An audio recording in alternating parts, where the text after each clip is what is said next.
Should you play Xenoblade 1 and 2 before 3? Let's talk about it. So Xenoblade Chronicles 3 launches today. Yes, it's today. And I'm sure there are tons of new fans eager to jump into the first ever Xenoblade Chronicles game. But maybe some of them are wondering, should I play the other ones first? And if so, which ones are there? So what Xenoblade games are there? Well, there's actually a ton. You've got the Xenosaga and the Xenogears games, and well, we're going to be focusing mainly on the Xenoblade Chronicles games, but we're excluding X. Okay, so the games we're going to be looking at are Xenoblade 1, which actually came out on the Wii and later came out on the 3DS, which is how I actually played it, and then it got ported over to the Switch, which is this version just here, which is Xenoblade Chronicles the Definitive Edition. Now, along with there being tons of improvements, like for the gameplay and the graphics and everything else, there was actually an epilogue section added to this, which is called Future Connected. And then after that, came Xenoblade Chronicles 2, which is a native Switch game. I think it came out in 2017. And then shortly after that, they launched the expansion pass, which was available physically, which is super hard to get hold of, by the way, as well as on the expansion pass digitally via the eShop, which is Xenoblade Chronicles 2, Torna The Golden Country. And then now, of course, we have the brand new Xenoblade Chronicles 3, which has just come out today. So it's a bit of a weird one because Xenoblade Chronicles 1 and Xenoblade Chronicles 2 aren't necessarily like directly linked. They're still Xenoblade games, right? But they're not like a direct continuation. The characters of Xenoblade 1 are not in Xenoblade 2, so you could technically play these in any order that you want. The only problem is if you played Torna or Xenoblade Chronicles 2 before number 1 and the epilogue, well, you might miss out on some sort of Easter eggs and some small references, but technically you could play these in any order.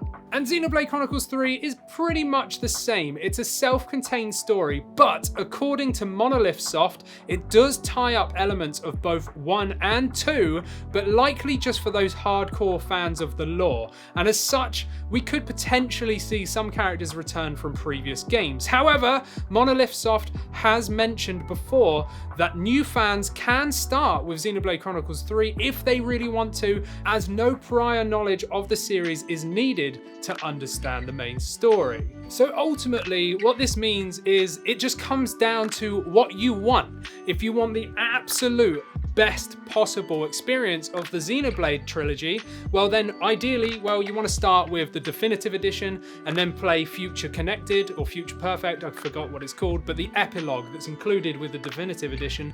And then you want to move over to Xenoblade Chronicles 2 and play through the whole game of this, and then you want to play through Xenoblade Chronicles 2 Torna The Golden Country, and then you want to start Xenoblade Chronicles 3. However, that is going to take you so much time because these are absolutely massive, expansive JRPGs. So, you know, you're looking at hundreds and hundreds and hundreds of hours to play through all of that content first before you then move on to Xenoblade Chronicles 3. So, if you don't have the time, and like you just physically do not have the time, or maybe you just don't want to sink that much time in, or maybe you don't have that much money, maybe you're on a budget and you do not want to go back and find and pay for a bunch of other games first, well then yes, you absolutely can jump straight into Xenoblade Chronicles 3, that is not a problem. But again, you might miss some references, especially since Monolith Soft said that number 3 ties up some loose ends or whatever from 1 and 2. So there is going to be some references, you might miss out on some Easter eggs and stuff, but they did say that you don't need prior knowledge. So Xenoblade Chronicles 3's story is still within itself, so you can just go ahead and jump into that. But if you want to know everything and experience and, like, you know, really get all the references, then it's ideal to play the other ones first. But Andy, what are you gonna do? Okay, so I'm in a bit of a predicament, right? Because I have played Xenoblade Chronicles, the first one. I've got it on 3DS. It's on the shelf behind the camera, right? So that is how I experienced Xenoblade. I wanted it on the Wii, and at the time I couldn't afford it, so I never got around to playing it. And then when they ported it over to the new 3DS, I snapped it up and I sank so many hours into that game. I love it.